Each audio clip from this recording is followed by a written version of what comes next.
Halo, Assalamualaikum warahmatullahi wabarakatuh. Para pemirsa, khususnya anak-anakku siswa SD ataupun MI kelas 5 di seluruh tanah air. Jumpa kembali dengan Pak Edi.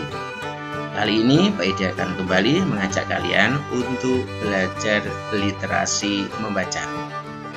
Anak-anakku, di dalam literasi membaca terdapat 3 level kognitif. Yang pertama adalah menemukan informasi, yang kedua adalah memahami, dan yang ketiga adalah mengevaluasi dan merefleksi. Kali ini kalian akan saya ajak belajar memahami. Adapun kompetensi yang akan diukur anak-anakku adalah mengidentifikasi perubahan dalam elemen intrinsik pada teks sastra sesuai jenjangnya. Yuk kita simak bersama. Baiklah anak-anak, ini adalah soal yang Pak Edi maksud, soal tentang memahami. Apa yang kita pahami anak-anak? Yang kita pahami adalah teks sastra. Sebelumnya perlu kalian ketahui bahwa kompetensi yang akan diukur adalah mengidentifikasi perubahan dalam elemen intrinsik, kejadian, karakter, setting, konflik, alur cerita pada teks sastra sesuai jenjangnya. Bentuk soalnya anak-anak adalah pilihan ganda kompleks. Saya ingatkan, soal ini ada pada laman Pusat Asesmen dan Pembelajaran Badan Penelitian dan Pengembangan dan Perbukuan Kementerian Pendidikan dan Kebudayaan RI, anak-anak. Bentuk soalnya adalah pilihan ganda kompleks, anak-anak.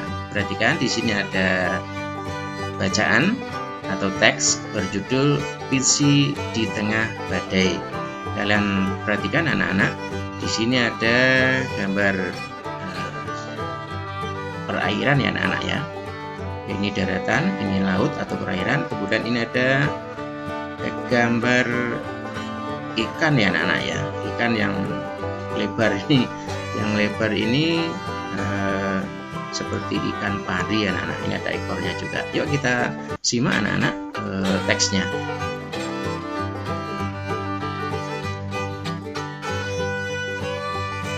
Ya, baik. Saya bacakan teksnya ya anak-anak, diperhatikan. Ini sudah saya perbesar supaya kalian bisa jelas melihatnya. Baik. Visi adalah seekor ikan pari yang hidup di Samudra Hindia. Visi dan teman-temannya sangat bahagia hidup di Samudra Hindia bersama 500 jenis makhluk laut lainnya. Visi dan teman-temannya sedang bermain ketika kapal nelayan datang. Semua ikan berpencar menyelamatkan diri. Visi jadi sendirian. Kemudian terjadi badai besar. Lautan menjadi gelap sehingga Visi kehilangan arah. Ombak besar membawa Visi ke bawah kapal nelayan. Visi membentur kapal. Perutnya terluka. Visi harus segera mengobati lukanya. Visi berenang mendekati pantai. Di sana ada rumah sakit alam. Visi tidak bisa berenang dengan cepat karena tubuhnya yang besar. Berat tubuh Visi 900 kg dan panjangnya 10 meter. Setelah jauh berenang, Visi sangat senang melihat lampu mercusuar. Itu tandanya Visi sudah sampai di rumah sakit alam. Ikan-ikan kecil langsung mendekati Visi. Mereka membersihkan luka di perut Visi. Beberapa hari kemudian, luka Visi pun sembuh. Visi sangat berterima kasih kepada ikan-ikan kecil yang merawatnya. Ikan-ikan kecil itu memakan parasit dan jaringan kulit mati di tubuh ikan pari. Hubungan antara Visi dan ikan-ikan kecil adalah hubungan yang saling menguntungkan. tubuh ikan pari menjadi bersih, ikan-ikan kecil pun menjadi kenyang. Nah, itu tadi bacaannya atau teksnya anak-anak. Berikutnya saya bacakan soalnya. Pilihlah setiap kalimat yang menyatakan latar tempat dalam wacana tersebut. Di sini sudah ada 4 kalimat anak-anak. Saya bacakan ya anak-anak ya. Kalimat yang pertama, Pisi harus segera mengobati lukanya. Kemudian, ombak besar membawa Pisi ke bawah kapal nelayan. Selanjutnya, Pisi tidak bisa berenang dengan cepat karena tubuhnya berat. Yang terakhir, Pisi dan teman-temannya sangat bahagia hidup di Samudra Hindia. Nah, anak-anakku, saat ini kita sedang belajar memahami anak-anak. Memahami apa? Memahami unsur atau elemen intrinsik suatu teks anak-anak. Kalian ketahui bahwa suatu teks sastra atau karya sastra itu terbangun oleh elemen atau unsur pembangun yang disebut dengan unsur intrinsik anak-anak. Nah, apa saja itu unsur intrinsik anak-anak? Unsur intrinsik itu diantaranya adalah alur atau istilah lainnya adalah plot. Ya, alur atau plot. Kemudian tema. Tema itu gagasan utama ya suatu cerita. Kalau alur itu rangkaian kronologi peristiwa. Kemudian unsur pembangun yang lainnya anak-anak adalah penokohan. Nah, penokohan itu bisa diartikan sebagai pelaku dalam suatu cerita. Kemudian unsur intrinsik lainnya adalah latar atau biasa disebut setting anak-anak.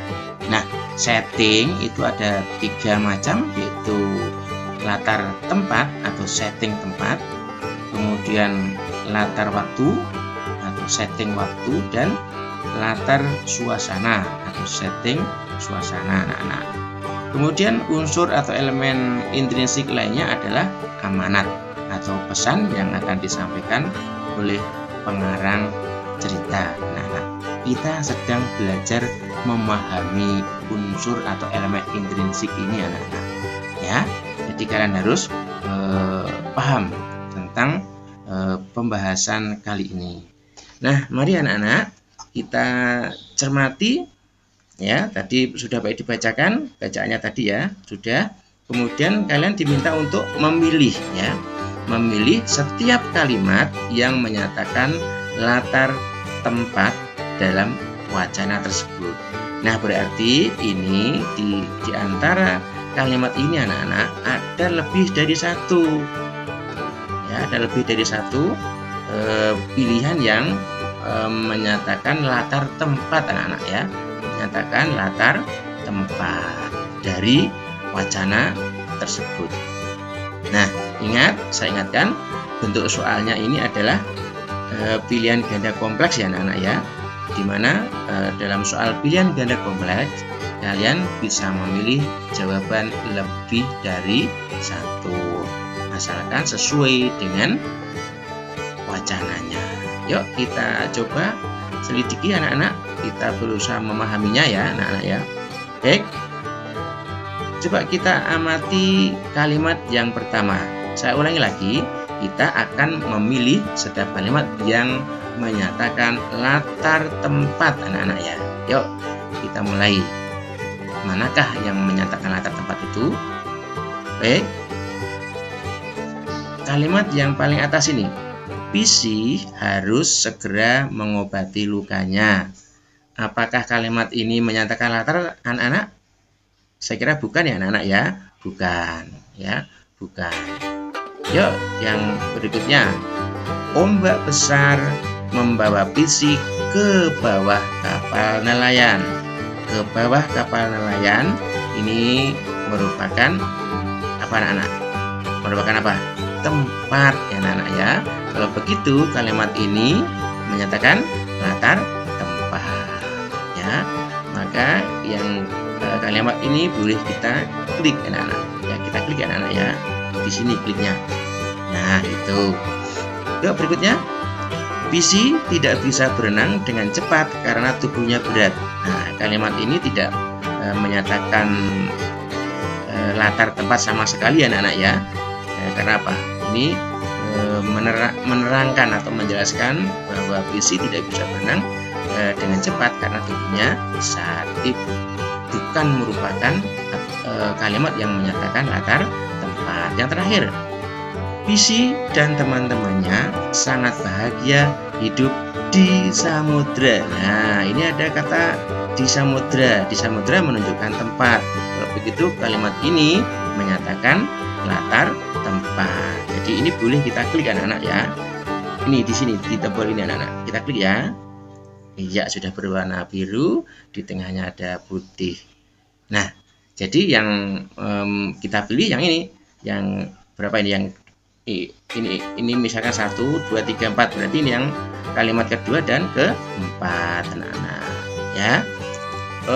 Untuk mencocokkan apakah pekerjaan kita ini benar ataukah salah, bisa kalian cocokkan dengan kunci jawabannya anak-anak ya.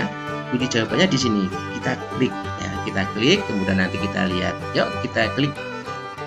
Nah ternyata anak-anak kuncinya apa ini?